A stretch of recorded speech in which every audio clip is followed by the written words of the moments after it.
नमस्कार दोस्तों, आप सभी का हमारे YouTube चैनल अध्यात्म इंडिया में बहुत बहुत स्वागत है। आज हम बात करेंगे संत प्रभुदत्त ब्रह्मचारी जी के बारे में। संत प्रभुदत्त ब्रह्मचारी जी का जन्म 1885 ईस्वी अलीगढ़ उत्तर प्रदेश में हुआ था और उनकी मृत्यु 1990 वृंदावन मथुरा में हुआ। संस्कृत, हिंदी और ब्रजभाषा के प्रकांड विद्वान तथा अध्यात्म के पुरोधा थे। वे साधना, समाज सेवा, संस्कृति, साहित्य, स्वाधीनता, शिक्षा आदि के समर्पित पोषक एवं प्रेरणा स्रोत थे। उनके जीवन के 4 मुख्य संकल्प थे।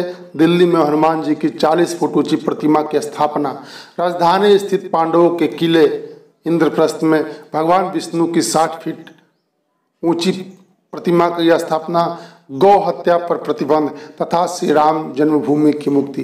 प्रभुदत्त ब्रह्मचारी इस सदी के महान संत थे। उन्होंने सतत नाम संकीर्तन की ज्योति जलाकर सदैव देश और समाज की समृद्धि की कामना की थी। गौ रक्षा, गंगा की पवित्रता, हिंदी भाषा, भारतीय संस्कृति और हिंदू धर्म की सेवा उनके जीवन के परम लक्ष्य थे। उन्होंने गौ रक्षा के मुद्दे पर अनेक अनशन, आंदोलन तथा यात्राएं की।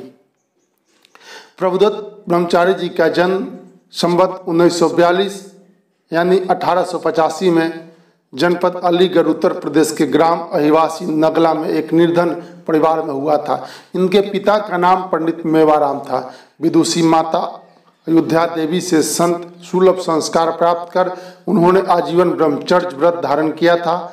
बलदेव, बरसाना, खुर्जा, नरवर एवं वाराणसी में उन्होंने संस्कृत का अध्ययन किया। स्वामी करपात्री जी एवं साहित्यकार कन्हैया लाल मिश्र प्रभाकर उनके सहपाठी थे। वे श्री कृष्ण गोविंद हरे मुरारी, हे नाथ नारायण वासुदेव मंत्र के दृष्टा थे। प्रभुदत्त ब्रह्मचारी जी का व्यक्तित्व विलक्षण और विराट था। छोटी अवस्था में ही वे गृह त्याग कर गुरुकुल में रहे, जहाँ शिक्षा दीक्षा ग्रहण की। बचपन से ही सांसारिकता से विरक्त रहे। ब्रह्मचारी जी ने तप को ही जीवन का लक्ष्य बना लिया था। वे संस्कृत साहित्य का गहरा अध्ययन करते रहे। महात्मा गांधी का आह्वान सुनकर पढ़ाई छोड़कर प्रभुदत्त ब्रह्मचारी स्वतंत्रता संग्राम में कूद पड़े। अंग्रेजों के विरुद्ध आंदोलनों में सक्रिय भाग लिया, जिसके फलस्वरूप उन्हें कठोर कारावास का दंड भोगना पड़ा।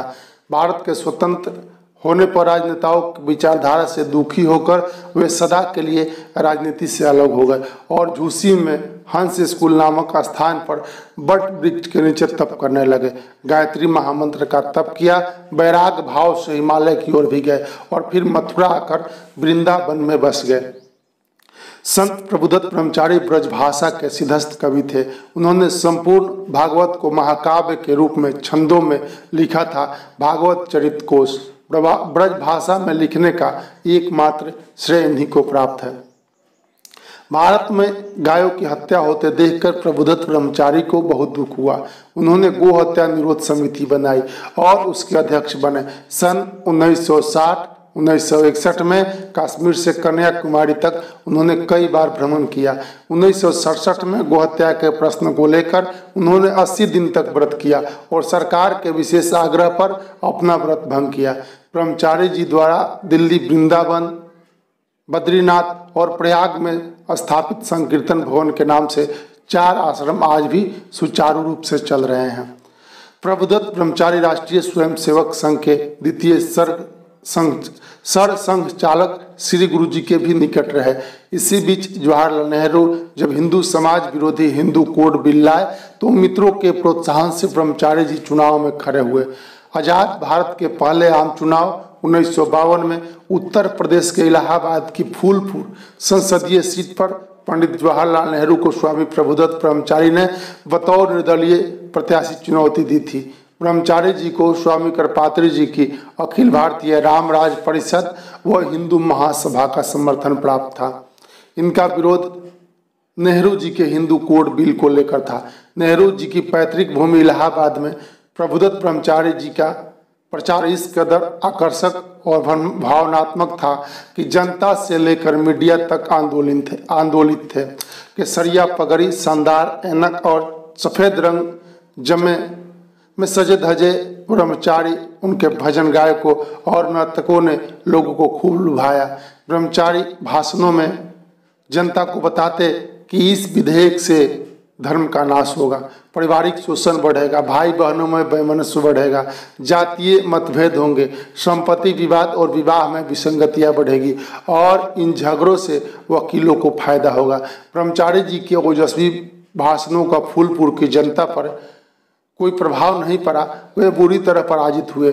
उसके साथ ही करपात्री जी का रामराज परिषद भाजपा के पुराने घर भारतीय जनसंघ में समा गया। दक्षिण भारत की यात्रा के समय प्रभुदत्त ब्रह्मचारी ने एक स्थान पर 26 फुट के हनुमान जी की प्रतिमा देखी, तो वैसी ही एक विशालकाय प्रतिमा बनवाने का और उसे दिल्ली के आश्रम में दिल्ली के कोतवाल के रूप में स्थापित करने का संकल्प लिया। प्रभुदत्त ब्रह्मचारी भारतीय संस्कृति के स्तंभ रहे थे। उन्होंने निम्न साहित्यिक रचनाएं की थी: भारतीय संस्कृति व सुधि, श्री श्री चैतन्य चरितावली, महाभारत के प्राण महात्मा कर्ण, गोपालन, शिक्षा, बद्रीनाथ दर्शन, मुक्तिनाथ दर्शन, महावीर हनुमान। झूसी प्रवास के दौरान प्रभुदत्त ब्रह्मचारी जी ने उपवास के साथ गंगा के जल में प्रविष्ट हो समाधि स्थिति में गायत्री मंत्र का पारायण किया था। वृंदावन में वस्त्र के स्थान पर टाट का प्रयोग कर जमुना पार सहस्त्रों गायों को साथ लेकर गोचारण किया।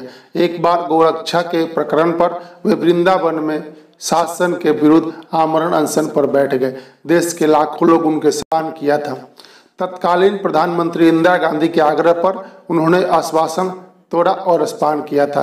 स्वाधीनता आंदोलन में वे जवाहरलाल नेहरू के साथ जेल में रहे थे। स्वाधीनता संग्राम काल में उनकी पत्रकारिता बेजोड़ थी। उन्होंने कई पन्नों का संपादन तथा प्रकाशन किया एवं सदैव खादी का प्रयोग किया। पूज्य प्रभुदत्त ब्रह्मचारी जी ने अपने कर्म, धर्म, आचरण एवं लेखनी के द्वारा समाज को जो कुछ भी दिया वह लौकिक परिवेश में अलौकिक ही है। वे आशु कवि थे। श्रीमद् भागवत गीता, उपनिषद, ब्रह्मसूत्र आदि अत्यंत दुरूह ग्रंथों की सरल सुबोध हिंदी में व्याख्या कर तुलसीदास के अनुरूप जन कल्याण कार्य किया। उन्होंने श्रीमद् भागवत को 118 भागों में जन समान की सरल भाषा में प्रस्तुत किया था। प्रभुदत्त ब्रह्मचारी द्वारा रचित ब्रजभाषा के सुललित छंद, छपय, बोधगम एवं गेय है, जिनका आज भी स्थान स्थान पर वाद वृंद संगति के साथ पारायण कर लोग आनंदित होते हैं। संत प्रभुदत्त ब्रह्मचारी ने 2047 यानी 1990 ईस्वी के चैत्र माह में कृष्ण पक्ष की प्रतिपदा तिथि को भौतिक देह का त्याग प्रसिद्ध धार्मिक नगरी वृंदावन मथुरा में किया। प्रभुदत्त ब्रह्मचारी के चरणों में सत नमन।